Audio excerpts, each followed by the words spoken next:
Hello and welcome, everybody. I'm the Rambling Director, and after a brief hiatus to get through the production stage of my movie, which is now in post-production, I am finally getting back onto my regular schedule. Thank you to our patrons, Stephen R. and Puckball, for sticking with me through this entire month in which I didn't upload anything. Today we have something just to kind of ease back into my regular upload schedule. This one is just some of the underrated movies that I love, but I never hear anybody talk about, or when they do talk about it, it's in a negative sense. And I'm tired of it. I'm coming out here to defend these movies and say, the ones that people have said are bad, no, I disagree. I think they're underrated classics, and I think they deserve to be talked about, so I'm going to talk about them.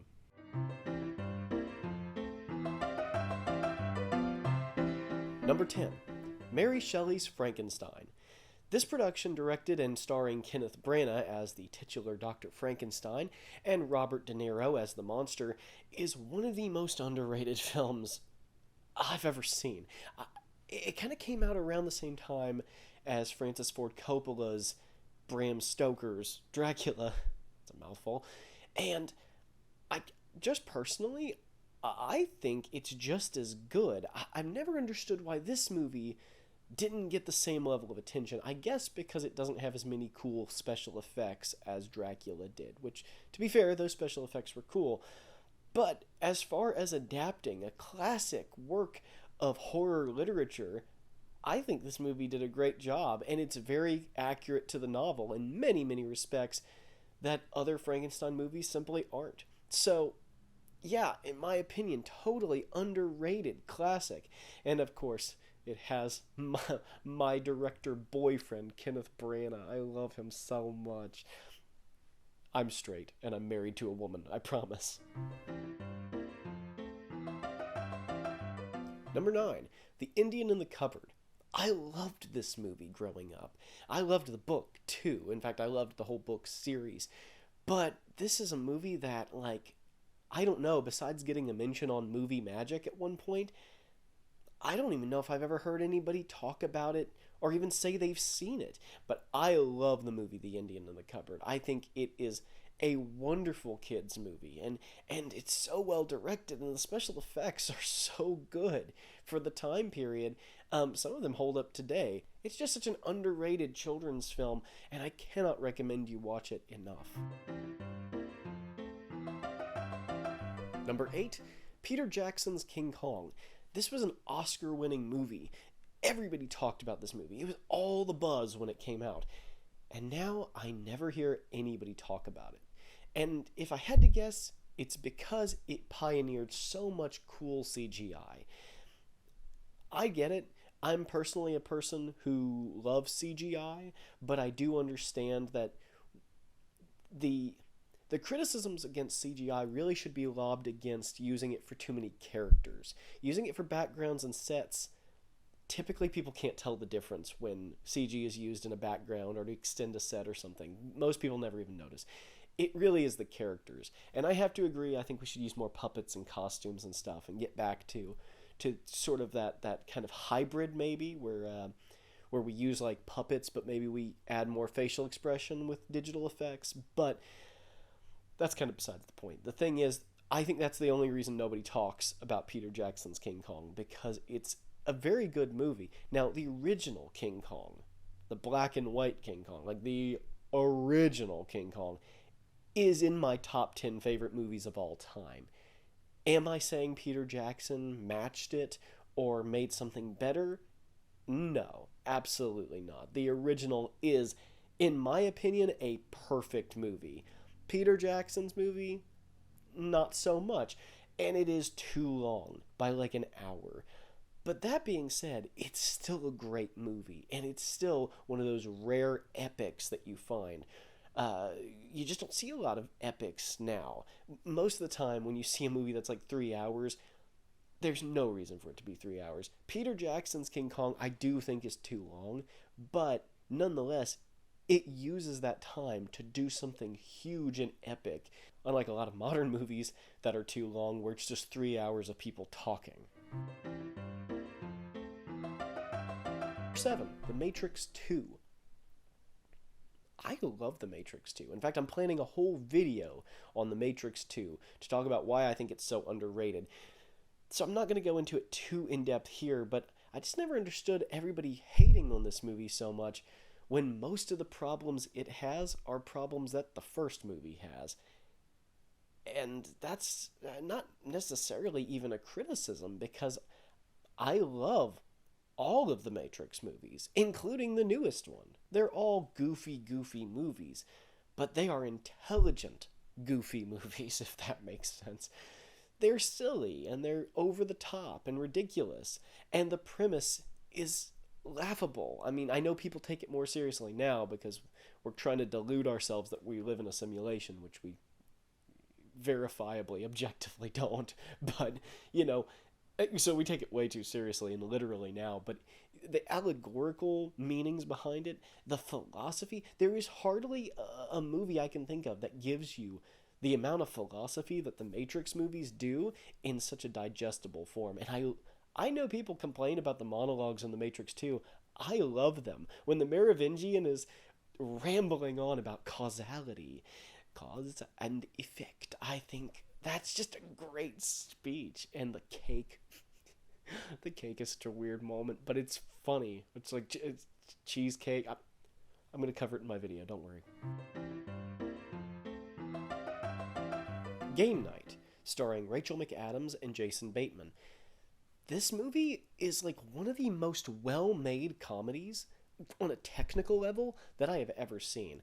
The way that they frame so many of the shots, and in particular the wide shots and stuff, and even the way that the action is filmed, as if you were actually part of a video game or a board game.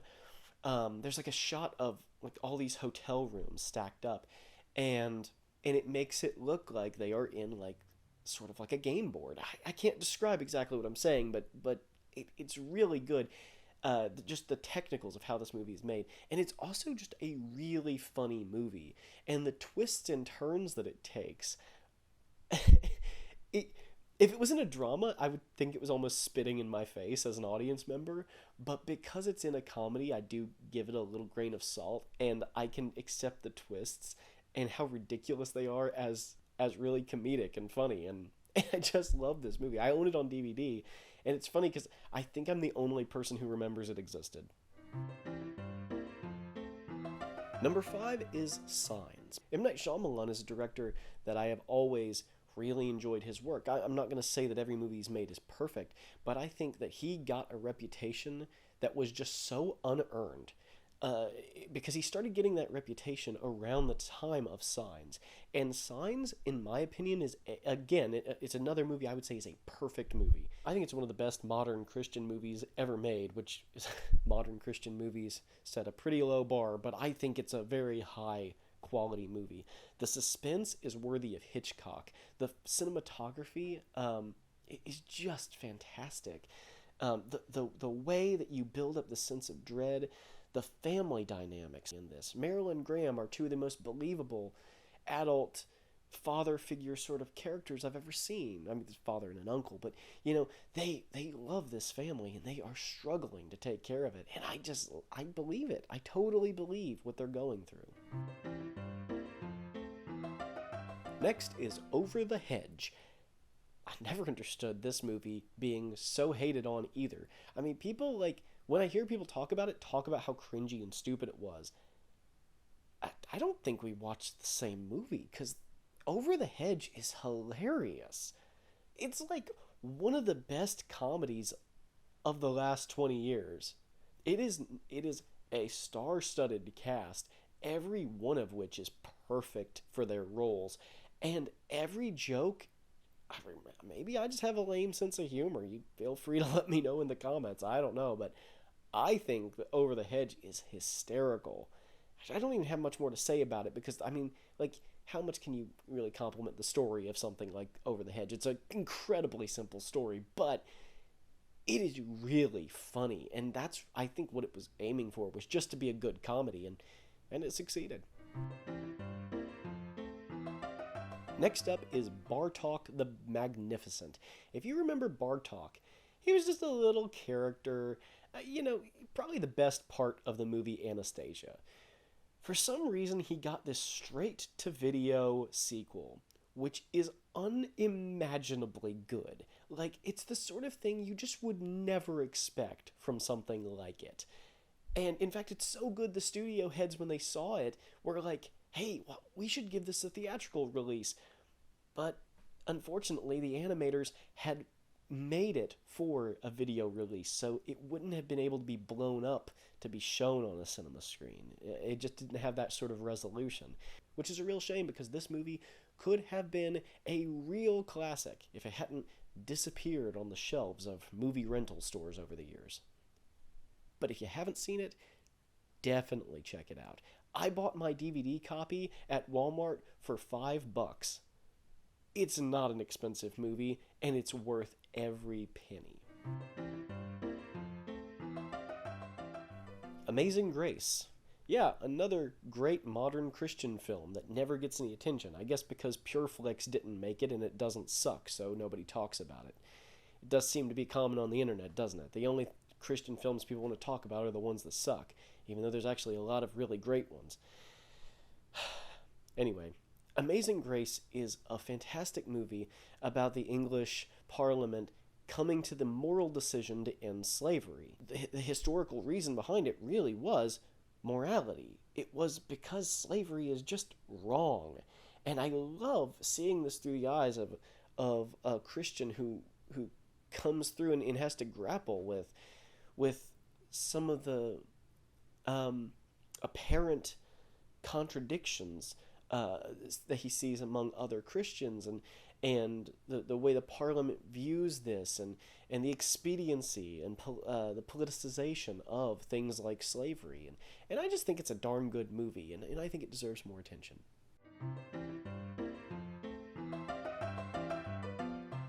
Before we get into number one, we have some honorable mentions.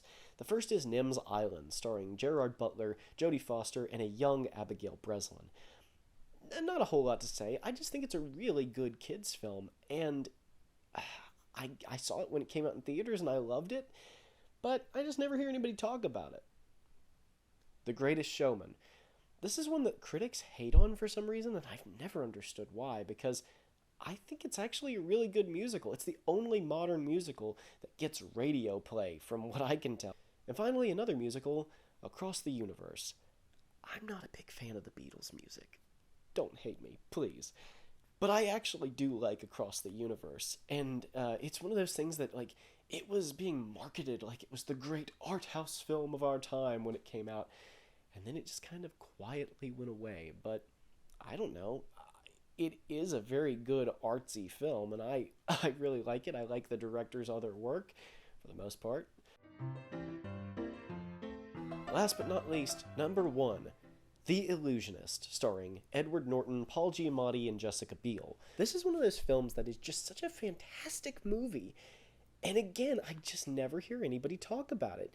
The mystery is amazingly well set up and really well executed. The characters and their motivations are so intriguing that it's a spellbinding watch from beginning to end. I love the cast. I love the reinterpretation of magic tricks, like the orange tree, which was a real magic trick by Robert Houdin, a famous French magician.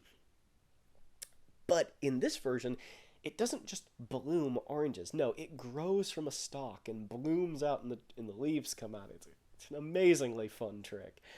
And the reinvention of the Pepper's ghost illusion to be kind of this, you think you know how it's done. You think it's a Pepper's ghost illusion, but actually there's kind of a three-dimensional quality to it, and it's physically impossible. You couldn't do it the way it's done in the movie. But I think there is something really fascinating about kind of taking the historical fact that magicians would sometimes become like mediums and pretend to talk to the dead and do these seances and stuff and convince people that they had supernatural powers, even though they didn't. And I think it's wildly creative to focus in on this love story as the main plot, but also have it kind of be this international thing that takes down an empire by the end, but it's all focused in on this love story. It's all like how this tyrant is undone because he got in the way of two people in love, not just because of political mistakes or whatever. I don't know. Again, like, let me know. Maybe everything on this list is ridiculous to you. Please let me know in the comments. But if you like some of these movies, or you love some of these movies, please let me know that too, because I feel like I'm totally alone in my love for some of these films. And I'd love to see some other fans out there say, yeah, I also love this film, and it's underrated, and it deserves more attention. And if you've never seen any of these films, please go check them out and give them some more love, because they definitely deserve it. So that's all for today. Thank you everybody for watching. God bless you, and I will see you in the next one.